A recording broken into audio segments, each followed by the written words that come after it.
السلام علیکم ورحمۃ اللہ وبرکاتہ۔ فایو ای کے تحت منصوبہ سبق کس طرح سے بنایا جائے، اس سلسلے میں آپ سے گفتگو کروں گا۔ فایو ای منصوبہ سبق کو سمجھنے کے لیے سب سے پہلے ہمیں چند چیزوں کو اچھی طرح سے جان لینا چاہیے کہ یہ جو کنسیپٹ ہے فایو ای کا وہ کس طرح سے آیا۔ ہماری NCF 2005 کے مطابق بچوں کے سلسلے میں جو اسٹڈی کی گئی ہے، اس اسٹڈی کو مد نظر رکھتے ہوئے چند تصورات قائم کیے گئے۔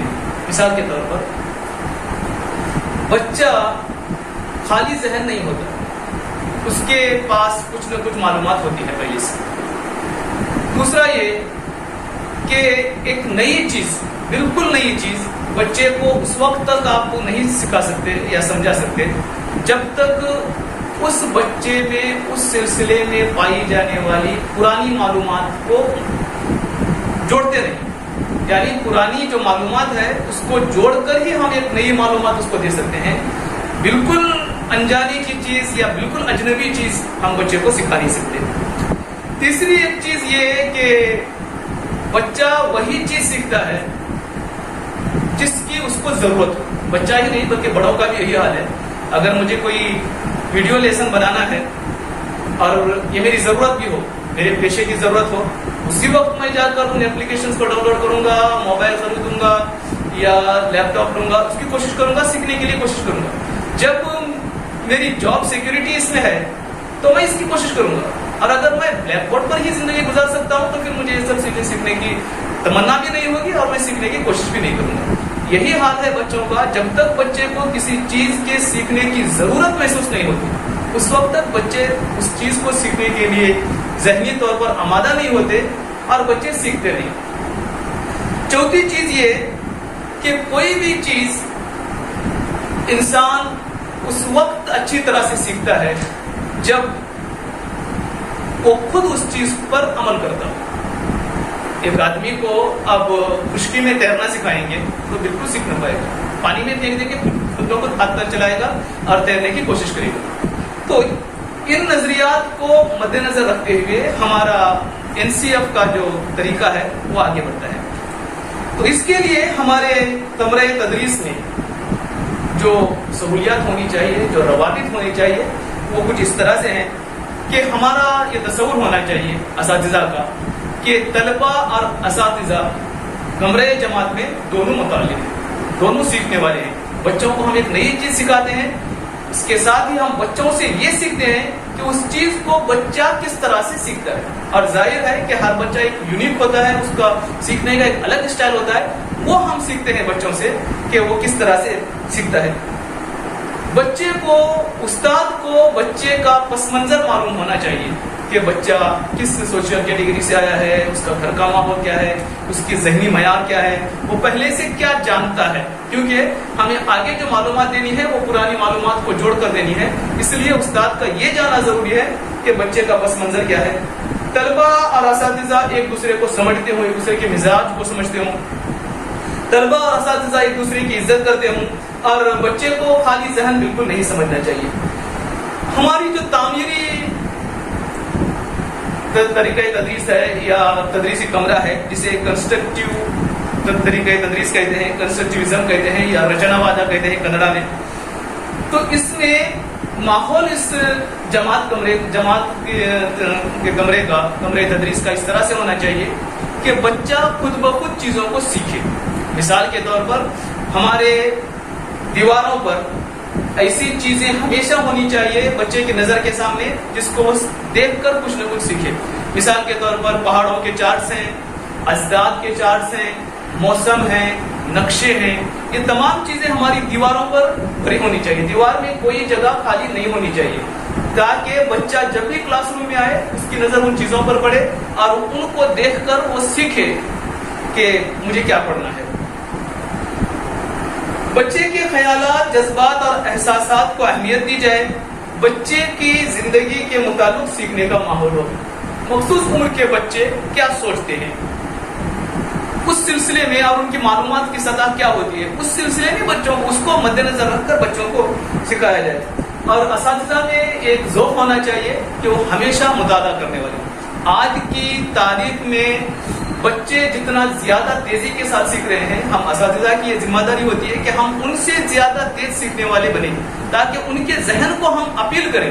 ہماری ہر بات، ہماری ہر ایکٹیویٹی بچے کی معلومات کو اور اس کے ذہن کو، اس کی ضرورت کو اپیل کرے، تب جا کے بچے سیکھنے میں دلچسپی لیں گے۔ اور اسکول میں ہونے والے جتنے بھی کام ہیں، ہمارے پریئر سے لے کر دودھ پینا، کھانا کھانا، درمیانی وقفہ، ہمارے پروگرامز، تمام چیزوں میں بچوں کو کچھ نہ کچھ سیکھنے کا موقع ہونا چاہیے اور اس کا ریکارڈ بھی ہمارے پاس ہونا چاہیے کہ ہم اس پروگرام کے تحت بچے کو کیا سکھانا چاہ رہے ہیں۔ ہم دیکھیں گے کہ کنسٹرکٹیو طریقہ تدریس میں جو CC کے طریقہ تدریس بھی جس کو ہم کہہ سکتے ہیں، ایک مثال لے کر ایک اردو زبان کو ہم سکھانے کے لیے ہم کیا کر سکتے ہیں۔ دیکھیں، سب سے پہلے فطری گفتگو کے دوران زبان اول کا استعمال ہو۔ ہم جب بھی کمرے تدریس میں کسی زبان کی تدریس کے لیے جاتے ہیں تو اچھے الفاظ کے ساتھ بالکل فصیح گرامیٹیکل صحیح لینگویج کو ہم استعمال کریں۔ فصیح زبان جس کو کہتے ہیں، انگریزی میں ایکوریٹ لینگویج جس کو ہم کہتے ہیں، وہ زبان ہم استعمال کریں۔ جو زبان ہم بولتے ہوں وہ لکھی بھی جائے اور وہی زبان بچہ پڑھے بھی۔ اس طرح سے ہماری بولنے کی زبان، لکھنے کی زبان، پڑھنے کی زبان جب ایک ہو جائے گی تو بچوں کو سیکھنے میں آسانی ہوگی۔ یہی وجہ ہے کہ ہمارے انگریزی کے تمام تربیتوں میں بالخصوص یہ توجہ دی جاتی ہے کہ زبان فصیح استعمال کی جائے۔ یہ ہمارا سب سے پہلا کام ہے۔ ماقبل معلومات کو نئی معلومات سے تعلق پیدا کیا جائے۔ اگر ہم چھٹی جماعت کی اردو کتاب کوئی سبق پڑھانے جا رہے ہیں تو اس ٹیچر کو یہ معلوم ہونا چاہیے کہ بچہ 5ویں جماعت میں کیا پڑھ کے آیا ہے، اسی سے مربوط ہو کر یہ نئی معلومات اس کو دی جائے۔ الفاظ کا موقع کے لحاظ سے استعمال کیا جائے۔ نئے الفاظ جو سبق میں آئیں گے ان کو ہم عام بول چال کی زبان میں استعمال کریں۔ جب بھی کوئی زبان بول چال کی زبان رہتی ہے اس وقت تک وہ زبان زندہ رہتی ہے، ورنہ اس زبان کو آہستہ آہستہ سے موت کی طرف جانا ہی ہے۔ ماقبل پڑھائی کے آسان سوالات ہوں اور آسان بحث ہو، بچے کی ہمت افزائی ہو اور معلومات حاصل کرنے کے لیے بچے دیگر ذرائع بھی استعمال کریں۔ مثال کے طور پر اگر آپ EVS پڑھا رہے ہیں اور بچوں کو فصلوں کے بارے میں پڑھا رہے ہیں تو ہوم ورک آپ اس طرح کا دیجئے کہ ان کے دوسرے علاقے میں رہنے والے جو بچے ہیں اور ان کے رشتہ دار ہیں ان سے یہ فون کر کے معلوم کر سکیں کہ وہاں پر کس قسم کی فصلیں اگائی جاتی ہیں۔ تو اس سے معلومات جو حاصل کرنے کے جو ذرائع ہیں، بچے کے معلومات حاصل کرانے کے ذرائع بڑھیں گے اور بچہ یہ جانے گا کہ میں جو کچھ بھی یہاں پڑھ رہا ہوں وہ واقعی میری زندگی میں استعمال ہونے والی چیز ہے۔ اکتساب اور تشخیص کی سرگرمیاں ایک ساتھ چلتی رہیں اور اکتساب لگاتار جاری رہنے کے لیے مزید سرگرمیاں ہوں اور بحث ہو اور اس پر خلاصہ بھی لکھا جائے۔ ہم یہ دیکھیں گے کہ ہمارے اس تعمیری کمرہ تدریس کا ہدف کیا ہوتا ہے، کس طرح سے یہ کلاسز چلتی ہیں۔ تعمیری طریقے تدریس میں معلم جب کمرے میں داخل ہوتے ہیں اس کے بعد بچوں کو سلام کرتے ہیں، سیکھنے کے اشیاء وہاں پر جوڑتے ہیں، یا بچوں کو ماحول کے تعلق سے کچھ پڑھانا ہے تو بچوں کو خود باہر لے آتے ہیں، یعنی کل ملا کر ایک ایسا ماحول پیدا کرتے ہیں کہ جو چیز ہم پڑھانا چاہتے ہیں بچہ خود بخود اس کو پڑھنے کے لیے تیار ہو جائے۔ بچے پڑھنے میں مصروف ہو جاتے ہیں۔ اگر اردو کا سبق ہے تو بڑی کلاسوں میں بچے خود اس سبق کو لے کر پڑھتے ہیں، یا اگر بچے کمزور ہیں نہیں پڑھ سکتے ہیں تو استاد اس سبق کو 2-3 بار پڑھتے ہیں اور بچے خود ان الفاظ کے معنی تلاش کرتے ہیں۔ ہمارے اسکولوں میں اگر 3-4 ڈکشنریاں ہیں تو ان کو سب پڑھائی کے دوران وہاں پر ہونی چاہیے اور بچوں کو ہی یہ کام دیا جانا چاہیے کہ بچہ ان کے الفاظ کے معنی تلاش کرے۔ اگر اینڈرائڈ فون ہو تو بچوں کے گھروں میں یہ بات ان کو پہنچائیں کہ ہر فون میں ایک ڈکشنری وہ ڈاؤن لوڈ کر لیں اور بچہ اس کو ایکسس کرے۔ اس کے بعد طلبہ ایک دوسرے کو فیڈ بیک کرتے ہیں، ایک دوسرے کی کاپیاں چیک کرتے ہیں، یا جو کچھ انہوں نے نئی معلومات حاصل کیا ہے بچے آپس میں تشخیص کرتے ہیں۔ اس کے بعد استاد بھی اس کی تشخیص کرتا ہے۔ تعمیری طریقے تدریس میں منصوبہ سبق کس طرح سے بنایا جائے، یہ ایک بہت ہی اہم سوال ہے جس کا اصل میں مجھے ابھی آپ لوگوں کو جواب دینا ہے۔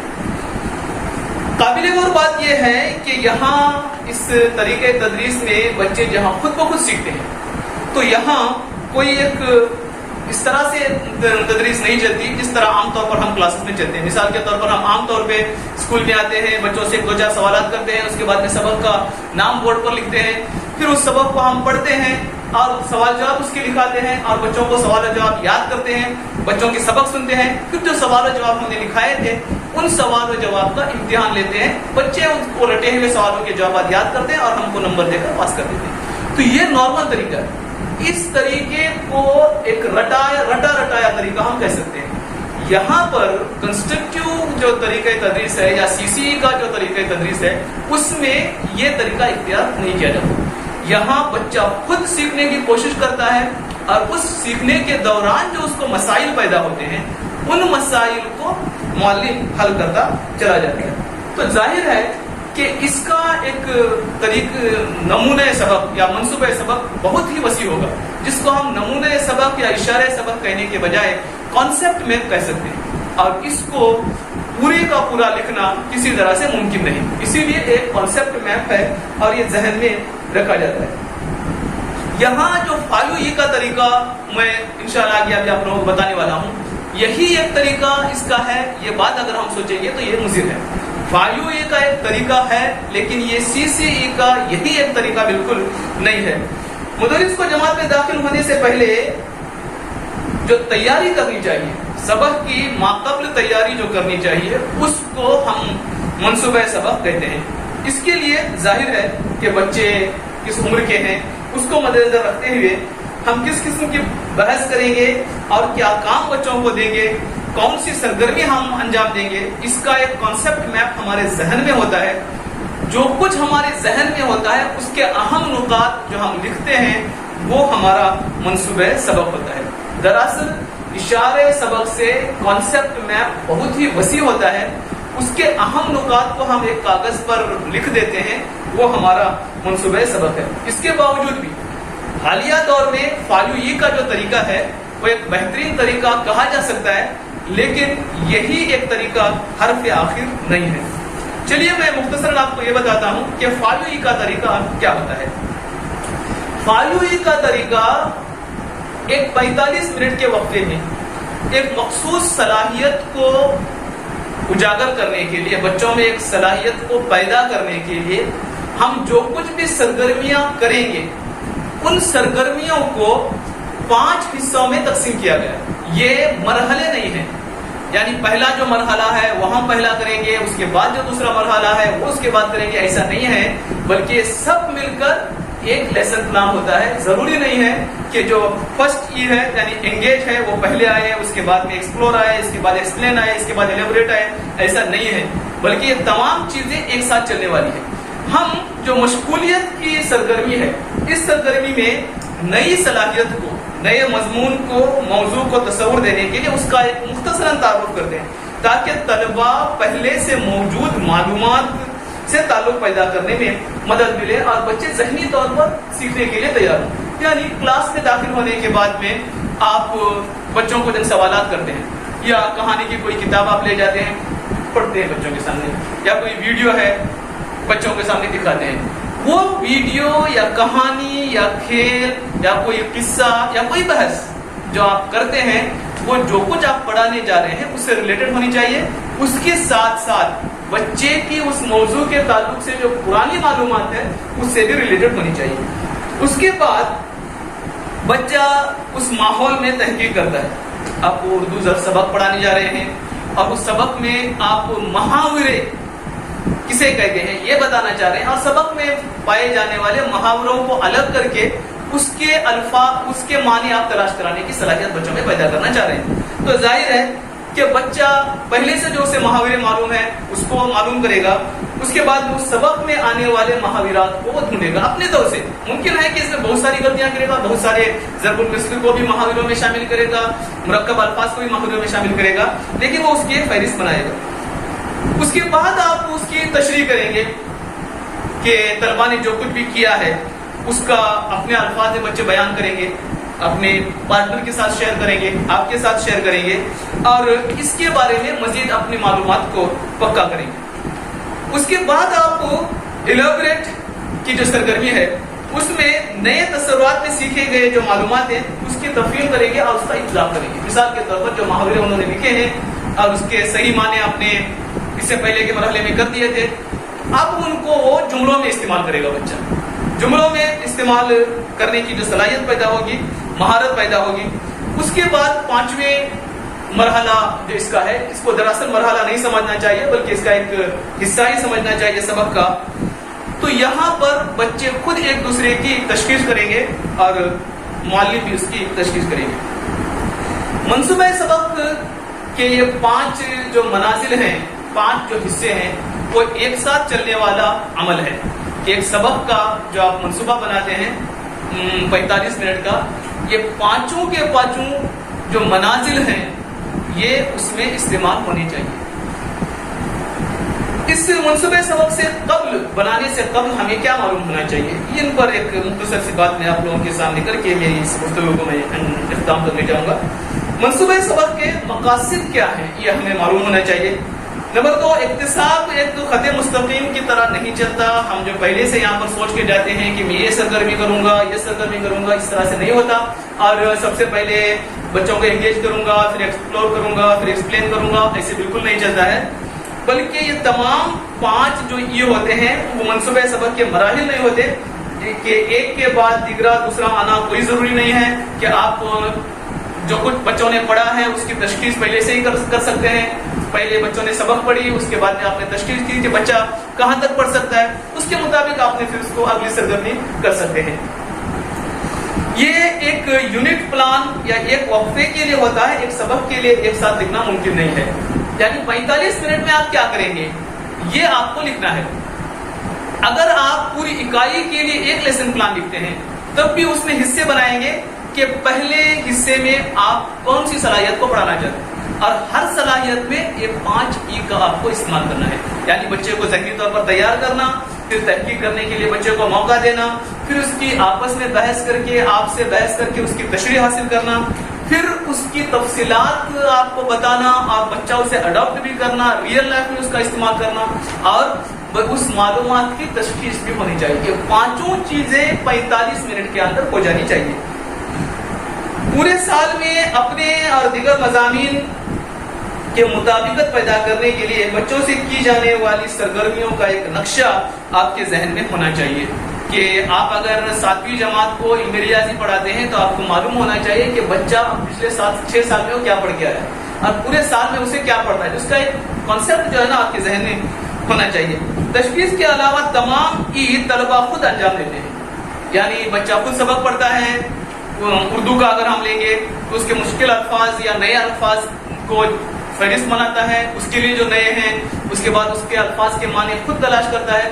ایک لمبا پروسیس ہے اور اس میں بہت زیادہ وقت بھی ضرورت لگتا ہے, لیکن اس طرح سے جو تعلیم حاصل کرتے ہیں بچے, وہ ان کی تعلیم بہت زیادہ پختہ ہوتی ہے. بچے خود کام بہت سارے کرتے ہیں اور اساتذہ اس میں رہنمائی کرتے ہیں. اساتذہ متوجہ صلاحیت کو حاصل کرنے کے لیے بچوں کو مصروف کرتے ہیں اور بحث چھیڑتے ہیں اور بچوں کو تحقیق شروع کرتے ہیں. اور اسی مشغولیت کی تحقیق کے راستے سے استاد مشاہدہ کرتا ہے اور اس مشاہدے کے ذریعے بچوں کی تشخیص کرتا ہے. تو یہ تھا تعمیریت یا ساختیت یا کنسٹرکٹیوزم کا طریقہ تدریس. اس سلسلے میں مزید گفتگو انشاءاللہ آپ سے ہوتی رہے گی. اس ویڈیو میں جو کچھ بھی آپ کو خامیاں ہیں اس کو کمنٹ کر کے آپ مجھے ضرور بتائیے, اور جو کچھ اچھائیاں آپ کو اچھی لگی تو اس کو لائک کیجیے. مزید اس طرح کی ویڈیوز اگر آپ لوگوں کو پسند ہیں, اگر آپ لوگوں کو چاہیے تو اس چینل کو سبسکرائب کر کے میری ہمت افزائی کیجیے. السلام علیکم ورحمۃ اللہ وبرکاتہ.